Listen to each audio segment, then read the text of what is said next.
Hello friends, कैसे हो? जी के 2020 यूट्यूब चैनल की एनसीईआरटी वीडियो सीरीज में आप सभी दोस्तों का हार्दिक स्वागत है। पिछले 4 दिनों से हम भारतीय कला एवं संस्कृति में भारतीय चित्रकला के बारे में बात कर रहे हैं। आज हमारा इसी टॉपिक से जुड़ा हुआ लास्ट वीडियो है। तो आज के इस पार्ट में हम दोस्तों किस विषय में चर्चा करेंगे?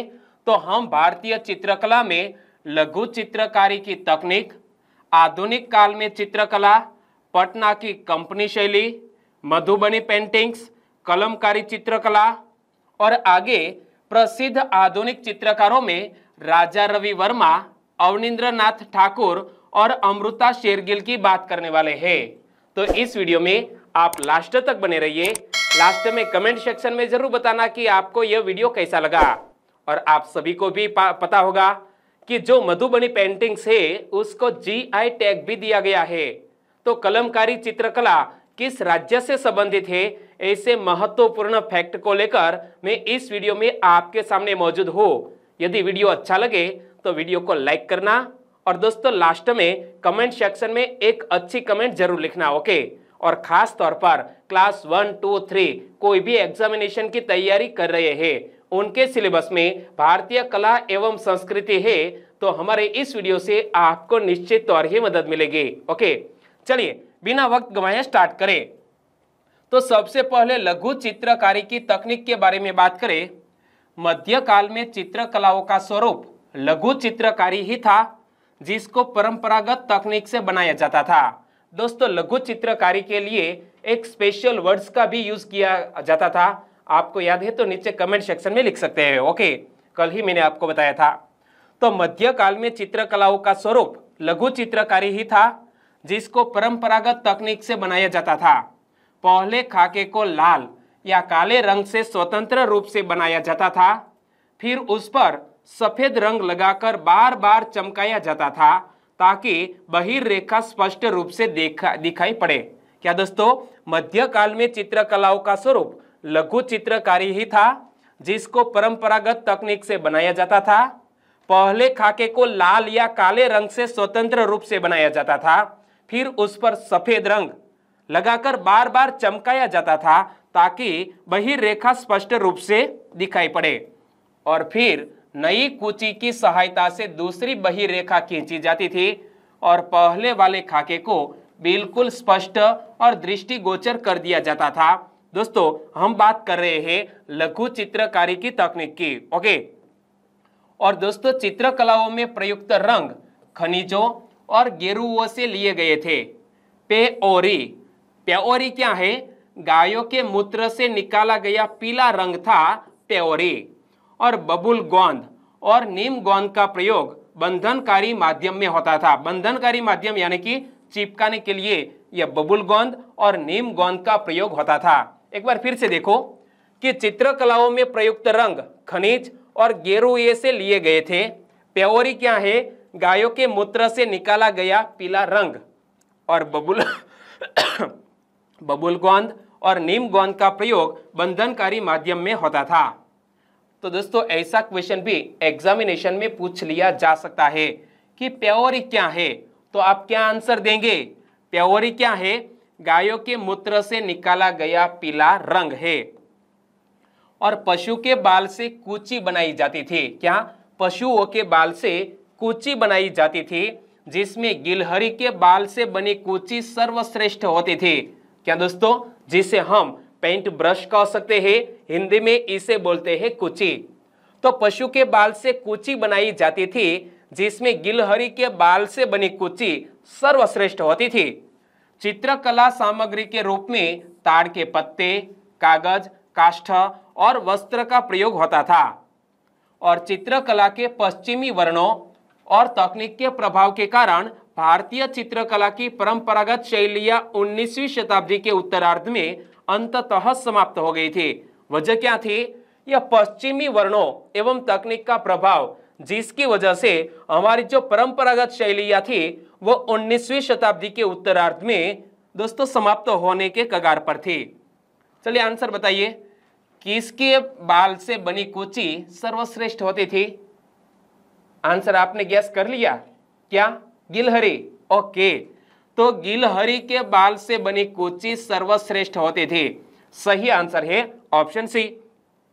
आगे दोस्तों आधुनिक काल में चित्रकला की बात करें, क्या आधुनिक काल में चित्रकला की बात करें तो भारत की सत्ता की चाबी अंग्रेजों के हाथ में जाने के बाद पहले से ही कमजोर हो चली राजस्थानी, मुगल और पहाड़ी शैली की चित्रकला अपने मुहाने पर पहुंच गई। क्या भारत की सत्ता की चाबी अंग्रेजों के हाथ में जाने के बाद पहले से ही कमजोर हो चली राजस्थानी, मुगल और पहाड़ी शैली की चित्रकला अपने मुहाने पर पहुंच गई थी, यानी कि विलुप्ति के कगार पर थी। और फिर भी देश के अलग अलग क्षेत्रों में स्थानीय शैलियां यथा कालीघाट जो कोलकाता से ताल्लुक रखती है, ओडिशा के पटचित्र, नाथ द्वारा राजस्थान के पटचित्र, तंजौर यानी कि तमिलनाडु की चित्रकला व आंध्र प्रदेश की कलमकारी आदि का विकास हुआ था। यहाँ से दोस्तों क्वेश्चन निकल सकता है कि कलमकारी का संबंध किस राज्य से है, तो हमारा आंसर होना चाहिए आंध्र प्रदेश। तो यहाँ से कूट वाला क्वेश्चन बन सकता है, कालीघाट बोले तो कोलकाता। और इनमें सर्वाधिक यश कमाया पटना की कंपनी शैली, मधुबनी पेंटिंग और आंध्र प्रदेश के कलमकारी शैली ने। दोस्तों यह जो भी महत्वपूर्ण चित्रकला की कुछ महत्वपूर्ण विशेषताएं थी, तो इसमें सर्वाधिक यश किसने कमाया है? 3 चित्र शैलियों ने कमाया, पटना की कंपनी शैली ने, मधुबनी पेंटिंग ने और आंध्र प्रदेश के कलमकारी शैली ने। और इसके बारे में आगे हम डिटेल में बात करने वाले हैं। चलिए आंसर बताइए, मधुबनी चित्रकला किस क्षेत्र में प्रचलित थी? बताइए। मधुबनी पेंटिंग। दोस्तों चित्रकला मधुबनी पेंटिंग यानी कि मधुबनी चित्रकला किस क्षेत्र में प्रचलित थी? आगे मैं आपको बताने वाला हूं, आंसर मैं ही बता देता हूं। यह बिहार के मिथिला क्षेत्र से प्रचलित थी, संबंधित थी, बिहार के मिथिला क्षेत्र से। सही आंसर है ऑप्शन सी। आगे दोस्तों पटना की कंपनी शैली की अब बात करें तो मुगल कला और यूरोपीय कला के सम्मिश्रण से पटना में बनाए गए चित्र को पटना या कंपनी शैली कहा गया। क्या मुगल कला और यूरोपीय कला के सम्मिश्रण से पटना में बनाए गए चित्र को पटना या कंपनी शैली कहा गया। और इन चित्रों में छाया के माध्यम से वास्तविकता लाने का प्रयास किया गया है। इसमें प्रकृति का यथार्थवादी चित्रण है, साथ ही अलंकारिता का प्रयोग भी किया गया है। इसमें ब्रिटिश जल रंग पद्धति को अपनाया गया है और इस शैली को अंग्रेजों ने खूब प्रोत्साहित किया। हम किसकी बात कर रहे हैं? पटना की कंपनी शैली की बात कर रहे हैं। तो मुगल काल और यूरोपीय कला के सम्मिश्रण से पटना में बनाए गए चित्र को पटना या कंपनी शैली कहा गया। और इन चित्रों में छाया के माध्यम से वास्तविकता लाने का प्रयास किया गया। इसमें प्रकृति का यथार्थवादी चित्रण है, साथ ही अलंकारिता का प्रयोग भी किया गया है, इमेज में आप देख सकते हैं। और इसमें ब्रिटिश जल रंग पद्धति को अपनाया गया है और इस शैली को अंग्रेजों ने खूब प्रोत्साहित किया। चलिए आंसर बताइए कि मुगल कला और यूरोपीय कला के सम्मिश्रण से चित्र की कौन सी शैली का जन्म हुआ? दोस्तों मुगल कला और यूरोपीय कला के सम्मिश्रण से चित्र की कौन सी शैली का जन्म हुआ? तो कंपनी शैली का जन्म हुआ। सही आंसर है ऑप्शन बी, वेल डन।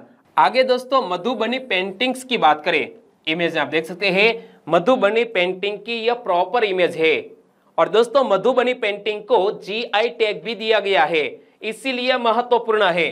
तो याद रखो यह बिहार के मिथिलांचल इलाके मधुबनी, दरभंगा और नेपाल के कुछ इलाकों में प्रचलित शैली है। इसे प्रकाश में लाने का श्रेय WG आर्चर को है, जिन्होंने 1934 में बिहार में भूकंप निरीक्षण के दौरान इस शैली को देखा था। 2 महत्वपूर्ण बात आई, एक तो मधुबनी पेंटिंग्स किस क्षेत्र में प्रचलित है? तो मिथिलांचल इलाके के मधुबनी, दरभंगा और नेपाल के कुछ इलाकों में। प्रकाश में लाने का श्रेय किसको जाता है? WG आर्चर को। प्रकाश में कब आई? 1934 में बिहार में भूकंप निरीक्षण के दौरान इस शैली को WG आर्चर ने देखा। और इस शैली के विषय मुख्यतः धार्मिक है और प्रायः इनमें चटक रंगों का प्रयोग किया जाता है। मुखाकृतियों की आंखें काफी बड़ी बनाई जाती है और चित्र में खाली जगह भरने हेतु फूल, पत्तियां, चिन्ह आदि बनाए जाते हैं।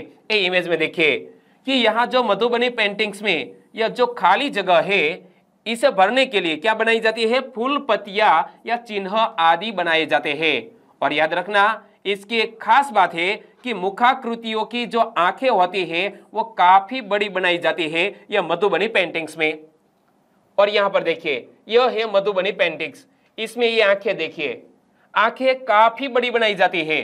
तो मधुबनी पेंटिंग्स की प्रसिद्ध महिला चित्रकार है सीता देवी, गोदावरी दत्त, भारती दयाल, बुला देवी। दोस्तों यह नारियों यानी कि स्त्रियों के नाम याद रख लेने हैं कि मधुबनी पेंटिंग्स की प्रमुख चित्रकार महिलाएं कौन कौन है, तो सीता देवी, गोदावरी दत्त, भारती दयाल और बुला देवी। और फिर भी देश के अलग अलग क्षेत्रों में स्थानीय शैलियां यथा कालीघाट कोलकाता, ओडिशा के पटचित्र, नाथद्वारा राजस्थान के पट्टचित्र, तंजौर तमिलनाडु की चित्रकला व आंध्र प्रदेश की कलमकारी आदि का विकास हुआ। और इनमें सर्वाधिक यश कमाया पटना की कंपनी शैली, मधुबनी पेंटिंग और आंध्र प्रदेश के कलमकारी चित्र शैली ने। और दोस्तों यह बात मैंने आपको बता दी, ओके। और यहां से भी क्वेश्चन निकल सकता है कि सीता देवी, गोदावरी दत्त, भारती दयाल, बुला देवी निम्न में से किस चित्र शैली की चित्रकार है। तो इमेज में आप देख सकते हैं और आंखों से ही पहचाना जा सकता है कि यह कौन सी चित्र शैली है। तो सही आंसर है मधुबनी पेंटिंग्स की प्रमुख कलाकार है यह सभी महिलाएं। आगे दोस्तों कलमकारी चित्रकला की बात करें तो दक्षिण भारत के आंध्र प्रदेश में प्रचलित हस्तनिर्मित यह चित्रकला सूती कपड़े पर रंगीन ब्लॉक के छापकर बनाई जाती है। और इसमें सब्जियों के रंगों से धार्मिक चित्र बनाए जाते हैं। इमेज में देखिए कि दक्षिण भारत के आंध्र प्रदेश में प्रचलित हस्तनिर्मित यह चित्रकला सूती कपड़े पर रंगीन ब्लॉक से छापकर बनाई जाती है। और इसमें सब्जियों के रंगों से धार्मिक चित्र बनाए जाते हैं। किसमें? कलमकारी चित्रकला में। चलिए आंसर बताइए कि कलमकारी चित्रकला दक्षिण भारत के किस राज्य में प्रचलित है? बताइए कौन से राज्य का मैंने जिक्र किया? आपका ध्यान स्क्रीन पर था। बताइए कि कलमकारी चित्रकला दक्षिण भारत के किस राज्य में प्रचलित है? ओके, सही आंसर है आंध्र प्रदेश में प्रचलित है कलमकारी चित्रकला। कलमकारी चित्र कहानी को कहते हैं। इनको बनाने वालों में अधिकतर महिलाएं हैं। क्या? कलमकारी चित्र बनाने वालों में अधिकतर महिलाएं हैं। और यह कला मुख्यतया भारत और ईरान में प्रचलित है। भारत में कलमकारी के मुख्यतः दो रूप विकसित हुए हैं। प्रथम मछलीपट्टनम कलमकारी और द्वितीय श्रीकला हस्ती कलमकारी जो आंध्र प्रदेश से ताल्लुक रखती है। एक बार फिर से देखो कि कलमकारी चित्र कहानी को कहते हैं। इनको बनाने वालों में अधिकतर महिलाएं हैं और ये कला मुख्यतया भारत और ईरान में प्रचलित है। भारत में कलमकारी के मुख्यतः दो रूप विकसित हुए हैं। प्रथम मछलीपट्टनम कलमकारी और द्वितीय श्रीकला हस्ती कलमकारी जो आंध्र प्रदेश से संबंध रखती है। और इसमें सर्वप्रथम वस्त्र को रात भर गाय के गोबर में घोलकर डुबो कर रखा जाता है। दोस्तों यह जो कलमकारी चित्रकला है उसे बनाने के लिए जो पहले की पूरी जो विधि है वो यहाँ दिखाई गई है कि इसमें सर्वप्रथम वस्त्र को रात भर गाय के गोबर में घोलकर डुबो कर रखा जाता है। गाय का गोबर होता है ना, उसे इसके घोल में डुबो कर रखा जाता है। अगले दिन इसे धूप में सुखाकर दूध और मान के घोल में डुबाया जाता है। बाद में अच्छी तरह सुखाकर इसे नरम करने के लिए लकड़ी के दस्ते से कूटा जाता है। इस पर चित्रकारी करने के लिए विभिन्न प्रकार के प्राकृतिक पौधों, पत्तियों, पेड़ों की छाल, तनों आदि का प्रयोग किया जाता है। इमेज में आप देख सकते हैं। चलिए आंसर बताइए कि कलमकारी चित्रकला मुख्यतया किस देश में प्रचलित है? कौन से देश का जिक्र आया? भारत का, ईरान का, दोनों का? तो सही आंसर बन गया ऑप्शन ए और बी, दोनों में दोस्तों कलमकारी चित्रकला प्रचलित है। प्रसिद्ध आधुनिक चित्रकारों की अब बात करें तो राजा रवि वर्मा, इमेज में आप देख सकते हैं, भारत देश के एक जाने माने चित्रकार जिसका जीवन काल है 1848 से लेकर 1906 तक। और त्रावणकोर राजघराने से संबंधित रवि वर्मा का जन्म किलीमन्नुर गांव केरल में हुआ था। यहां से दो बात याद रख लेने हैं। एक तो राजा रवि वर्मा किस घराने से संबंधित थे? त्रावणकोर राज घराने से संबंधित थे। और राजा रवि वर्मा का जन्म किलीमन्नूर गांव जो केरल राज्य में स्थित है वहां पर यह प्रसिद्ध आधुनिक चित्रकार राजा रवि वर्मा का जन्म हुआ। और भारतीय चित्रकला में प्रकृतिवाद की पश्चिमी संकल्पना के सर्वप्रथम प्रतिपादक कौन थे? राजा रवि वर्मा ही थे। इन्हें 1873 में आयोजित वियना कला सम्मेलन में प्रथम पुरस्कार भी मिला था। एक बार फिर से देखो कि भारतीय चित्रकला में प्रकृतिवाद की पश्चिमी संकल्पना के सर्वप्रथम प्रतिपादक कौन? राजा रवि वर्मा। उन्हें 1873 में आयोजित वियना कला सम्मेलन में प्रथम पुरस्कार मिला था। चलिए आंसर बताइए कि राजा रवि वर्मा का जन्म किस राज्य में हुआ था? बताइए किस राज्य में हुआ था? केरल राज्य में हुआ था। और गांव का नाम भी मैंने आपको बता दिया, आपको याद है तो नीचे कमेंट सेक्शन में लिख सकते हैं। निम्न में से किस चित्रकार को वियना कला सम्मेलन में प्रथम पुरस्कार मिला था? ऐसा क्वेश्चन पूछ लिया जाए तो भी हमारा आंसर होना चाहिए राजा रवि वर्मा। और उनके प्रसिद्ध चित्रों में दोस्तों चांदनी रात में नारी, सुकेशी, श्री कृष्ण बलराम, रावण और सीता, शांतनु एवं मत्स्यगंधा, शकुंतला का पत्र लेखन, इंद्रजीत की विजय, हरिश्चंद्र, फल बेचने वाली, इमेज में आप देख सकते हैं फल बेचने वाली, दमयंती आदि शामिल है। ये रही दमयंती। तो राजा रवि वर्मा के फेमस चित्रों में पूरी लिस्ट मैंने यहां आपके सामने रखी है, एक बार फिर से पढ़ लीजिए। चांदनी रात में नारी, सुकेशी, श्री कृष्ण बलराम, रावण और सीता, शांतनु एवं मत्स्यगंधा, शकुंतला का पत्र लेखन, इंद्रजीत की विजय, हरिश्चंद्र, फल बेचने वाली और दमयंती आदि शामिल है। आंसर बताइए कि फल बेचने वाली और दमयंती निम्न में से किस चित्रकार के प्रसिद्ध चित्र है? तो फल बेचने वाली और दमयंती राजा रवि वर्मा की प्रसिद्ध फेमस पेंटिंग्स है। सही आंसर है ऑप्शन सी। और आगे आधुनिक चित्रकारों में अवनींद्रनाथ ठाकुर की बात करें, उनका जीवन काल है 1871 से लेकर 1951 तक। इमेज में आप देख सकते हैं आधुनिक भारतीय चित्रकला के पितामह अवनींद्रनाथ ने राष्ट्रीय आंदोलन से प्रभावित होकर पुनरुज्जीवन शैली या पुनरुद्धार वृत्ति शैली का सूत्रपात किया। दोस्तों आधुनिक भारतीय चित्रकला के पितामह माने जाते हैं कौन? अवनींद्रनाथ ठाकुर। और अवनींद्रनाथ ठाकुर ने राष्ट्रीय आंदोलन से प्रभावित होकर पुनरुज्जीवन शैली या पुनरुद्धार वृत्ति शैली का सूत्रपात किया। और इन्होंने नए विचारों वाले चित्रकारों को एकत्र करके Indian society of oriental art नामक एक संस्था भी बनाई। किसने? अवनींद्रनाथ ठाकुर ने Indian society of oriental art नामक एक संस्था भी बनाई। इन्होंने षडंग नामक पुस्तक भी लिखी। और उनके प्रसिद्ध चित्रों की लिस्ट देखें तो बुद्ध जन्म, बुद्ध एवं सुजाता, शाहजहां की मृत्यु और दारा के सिर का अवलोकन करते औरंगजेब का चित्र शामिल है। दोस्तों अवनींद्रनाथ ठाकुर के प्रसिद्ध चित्र कौन कौन से? एक बार फिर से देखो कि बुद्ध जन्म, बुद्ध एवं सुजाता, शाहजहां की मृत्यु और दारा के सिर का अवलोकन करते औरंगजेब का चित्र शामिल है। और अवनींद्रनाथ ठाकुर द्वारा जो भी पेंटिंग्स बनाई गई है उनकी एक प्रदर्शनी भी इमेज में आप देख सकते हैं। चलिए आंसर बताइए कि षडंग नामक पुस्तक किसने लिखी है? षडंग नामक पुस्तक किसने लिखी है? आधुनिक चित्रकार अवनींद्रनाथ ठाकुर ने षडंग नामक एक पुस्तक भी लिखी है। यहां पर मैंने आपको बताया। Indian society of oriental art नामक संस्था किसने बनाई है? तो यह संस्था की स्थापना भी की है अवनींद्रनाथ ठाकुर ने। सही आंसर है ऑप्शन ए। आगे अमृता शेरगिल की बात करें तो उनका जीवन काल है 1913 से लेकर 1941 तक। और अमृता शेरगिल का जन्म हमारे भारत देश में नहीं बल्कि कहां पर हुआ है? हंगरी में। हंगरी में जन्मी अमृता शेरगिल पर प्रारंभ में यूरोपीय शैली का बहुत प्रभाव था, किंतु बाद में ये भारतीयता की ओर उन्मुख हुई। उनके चित्रों में नारी समस्या का चित्रण हुआ है। क्या? अमृता शेरगिल के चित्रों में नारी समस्या का चित्रण हुआ है। और जन्म कहां पर हुआ है? हंगरी में। और बाद में यह भारतीय शैली से भी काफी प्रभावित हुए थे। उन्हें फ्रीडा काहलो और अंग्रेजी कवि बायरन का भारतीय संस्करण कहा गया है। क्या?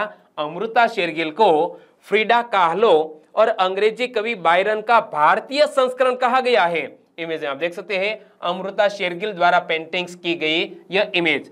उनके प्रसिद्ध चित्रों में 3 वुमेन, यंग वुमेन, हिल वुमेन, ब्राइट टॉयलेट और 2 एलिफेंट शामिल है। चलिए आंसर बताइए कि किसके चित्रों में नारी समस्या का चित्रण हुआ है। यहाँ 3 वुमेन की इमेज आप देख सकते हैं, किसने बनाई है? अमृता शेरगिल ने बनाई है। तो अमृता शेरगिल की दोस्तों चित्रण शैली में नारी समस्या का चित्रण हुआ है। क्या? अमृता शेरगिल के चित्रों में नारी समस्या का चित्रण हुआ है। सही आंसर है अमृता शेरगिल। और अमृता शेरगिल का जन्म कहाँ हुआ था?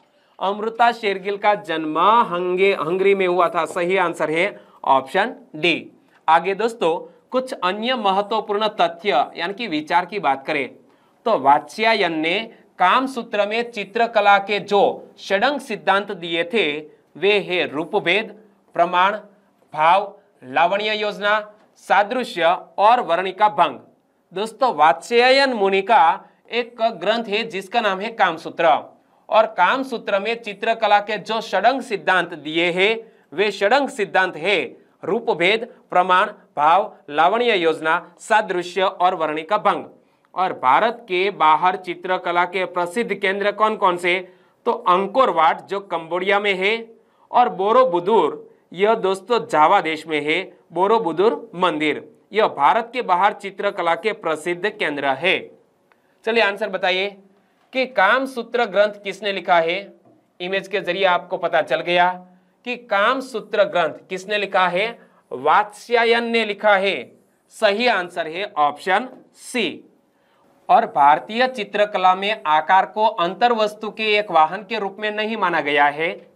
भारत में उदारीकरण के पश्चात चित्रकार देवा ज्योति राय ने चित्रकला की नई शैली स्यूडो रियलिज्म का विकास किया। यह फैक्ट याद रख लेना है कि भारत में उदारीकरण के पश्चात चित्रकार देवा ज्योति राय ने चित्रकला की एक नई शैली स्यूडो रियलिज्म का विकास किया।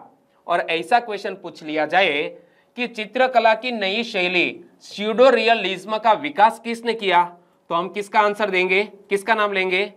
देवा ज्योति राय ने स्यूडो रियलिज्म का विकास किया। सही आंसर बनता है ऑप्शन सी। और यहाँ भारतीय कला एवं संस्कृति में भारतीय चित्रकला से जुड़ा हुआ 5वां पार्ट हम खत्म करते हैं। अभी तक आपने 4 पार्ट नहीं देखे हैं तो हमारी GK 2020 चैनल के प्लेलिस्ट में जाकर यह पार्ट भी आप देख लीजिएगा। ओके, चलिए कल मिलेंगे एक नए टॉपिक के साथ। तब तक के लिए टेक केयर एंड जय हिंद।